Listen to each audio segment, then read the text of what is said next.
Leo nataka nikufundishe kitu kinaitwa prophetic transition. Kwa Kiswahili ni trigger, ni kitu ambacho kinakusaidia wewe kuhama kutoka kwenye ulimwengu wa mwili na kuingia kwenye ulimwengu wa roho. Sio, umeelewa? Kwa mfano, unapotaka kupata taarifa kuhusu mtu fulani, kuna vitu gani ambavyo vina boost ili uweze kutransit kutoka kwenye hatua moja kwenda hatua nyingine. Yaani kutoka kwenye ulimwengu ambao ni wa mwili kwenda ulimwengu wa roho. Sasa lazima ujue ulimwengu wa roho uko hapa hapa. Sio kwamba ulimwengu wa roho unahitaji kusafiri. No. Uko hapo hapo. Ni wewe tu kuswitch.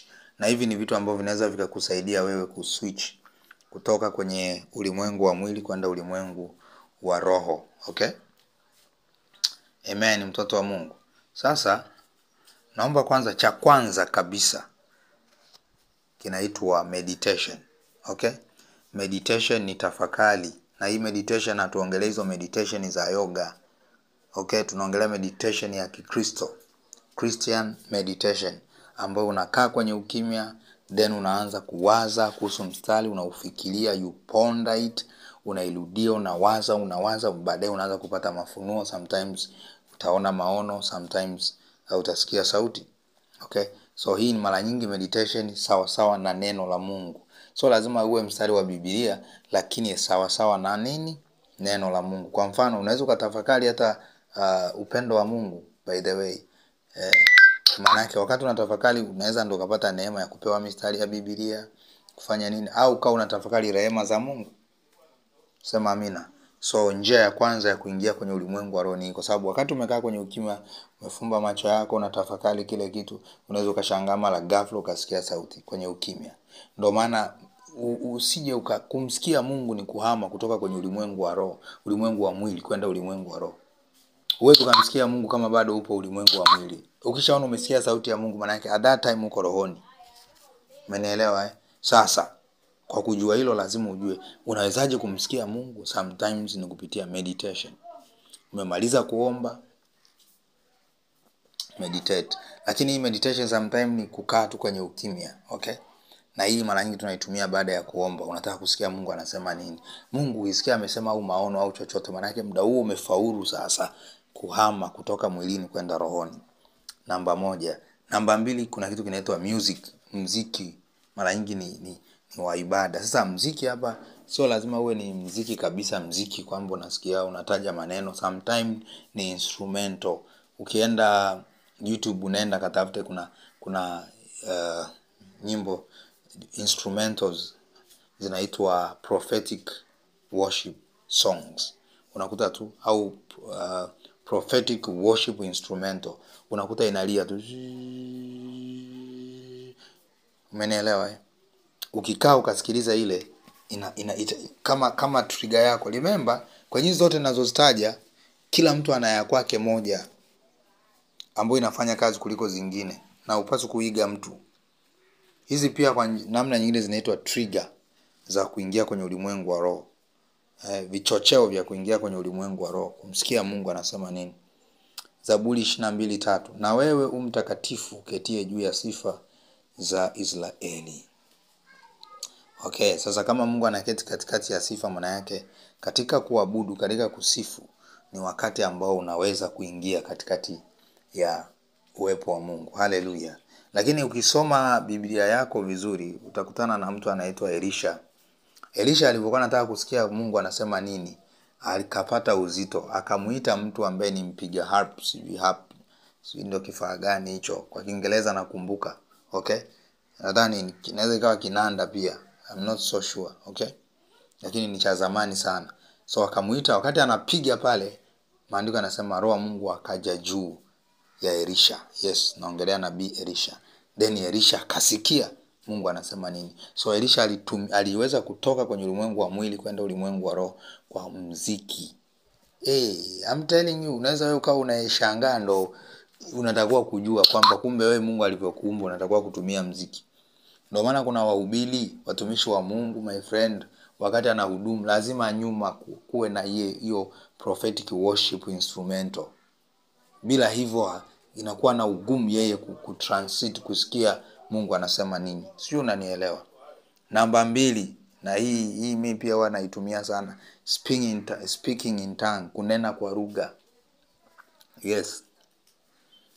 Kunena kwa lugha. Na hii ni asili, kwa sababu unaweza ukawa nawaambia mfano kwenye group kule, naomba tushukuru. Wakati tunashukuru mimi namuuliza Roho Mtakatifu niseme nini? Okay? Au nanena kwa lugha taratibu. Okay? So when you speak in tongue, kuna mwingine, kwa sababu unaponena kwa lugha maana yake ni nini? Unaomba katika roho. Maana yake unashindana na mwili wako uhame kwenye ulimwengu wa mwili uende rohoni. And therefore kila anayenena kwa lugha, ndio maana tunasema huwa kunena kwa lugha ni kuconvert ile potential energy kuwa kinetic energy. Kunena kwa lugha ni moja ya kitu ambacho kinaweza kikakupeleka rohoni kwa wepesi sana. Okay? By the way, kunena kwa lugha lazima unene kila siku my friend. Okay? Ni muhimu sana kunena kwa lugha. Yaani kunena kwa lugha ni pana sana. I think nitakujaga nifundishe hapa. Lakini nyingine namba 4 ni prayer, maombi. Na hii prayer ambayo iko connected na fasting, hii itakusaidia. Ukiwa umefunga alafu ukawa unaomba, ni rahisi zaidi kuhama ulimwengu wa mwili kwenda rohoni. Kwa sababu kama umefunga alafu wakati huo ukawa unaomba, maana yake mwili wako unakuwa umeufisha, hauna nguvu. Kwa roho yako inakuwa very active, very attentive, kunasa signals za rohoni, maana yake kutransit kwenda kwenye ulimwengu wa roho. Kingine ni neno la Mungu. Kuna watu ambao wakikaa siku 2 hajasoma neno la Mungu, anaacha hata kuona maono. Umeelewa? Kwa mfano mimi nikitaka kuona maono virahisi, hii kitu nimekuwa niifuatilia. Nikisoma Biblia nikaitafakari vizuri. Nikisoma Biblia taratibu. Nikitafakari kila mstari, alafu nikakaa kwenye ukimya, very sharp kupata taarifa. Ni nyingi zinakuja. Lakini nikikaa siku kadhaa sijasoma Biblia, kwanza huwa nahisi njaa ya rohoni. Sio kama kuna mtu amewahi kuhisi hicho. Yaani kuna njaa ya rohoni huwa ipo, ambao huwezi kumuelezea mtu. Ila wewe kabisa unakuwa unaona no, nina njaa rohoni, nina njaa. Kwa mfano hapa nilikuwa na njaa jana kwa sababu sikusoma, kwa sababu nilikesha mahali. By the way, Biblia mimi lazima nisome kwa siku. Yaani lakini kuna ile kusoma na kuandika. Yaani nasoma na tafakari naandika, nasoma na tafakari naandika. Okay? Kwa mimi nikiona niko very tight naweza nikaweka hata audio. Biblia nzima dakika hata 30, Biblia kitabu kizima umekimaliza na umekisikiliza vizuri kwenye utulivu. Okay? Yeah, sometimes unakuwa na kazi. Download ile audio itakusaidia sana. So wengine ni neno la Mungu. Sasa ukijikuta usomaji neno la Mungu ndio utakuwa unashangaa. Utaenda kwa waganga kuuliza, vipi kuna nini kinaendelea? Lakini kumbe taarifa zote wewe ulikuwa na uwezo wa kuzipata. Na nimekuja kugundua watu wengi wanahitaji kufundishwa. Yaani kuna watu wana macho ya rohoni kama tai. Sawa Kama tai, lakini hakuna mwalimu, hakuna malezi. Kwa unakuta kwanza wamekulia maeneo ambao wanaambiwa Mungu hasemi, Mungu haongei. Kwa ukiwaambia ulimwengu wa roho wanakushangaa. Ulimwengu wa roho ndo kitu gani hicho unaongelea wewe? You see? So watu kama hao wana vitu vikubwa ndani yao, lakini kwa sababu hawafundishwi. Hata hivi nilivyokuambia leo hivi ukivifanyia kazi, the problem ya prophetic huwa make sense kwa akili zako because ni kitu cha kiroho. Prophetic sio mafundisho ya namna ya kuacha dhambi. Prophetic bila mazoezi utoboi. Kama sasa hivi lazima uanze mazoezi hapa. Unaweka mziki alafu unauliza. Utajua kuja kusoma Biblia wakati unanena kwa lugha rabashanda. Wakati unauliza Mungu situation kuhusu mama yangu kuna shida gani?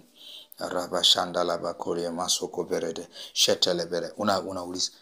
Ukiona imechelewa sana kunasa signal, unakuja siku hiyo unakaa kwenye ukimya unaweka nyimbo yako ya prophetic worship.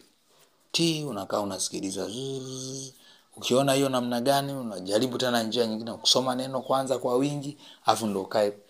Utakuja tu unase kuna moja iko very fast, inafanya kazi vizuri kwako. Kama kuna mtu amenisikia aseme haleluya. Hii kitu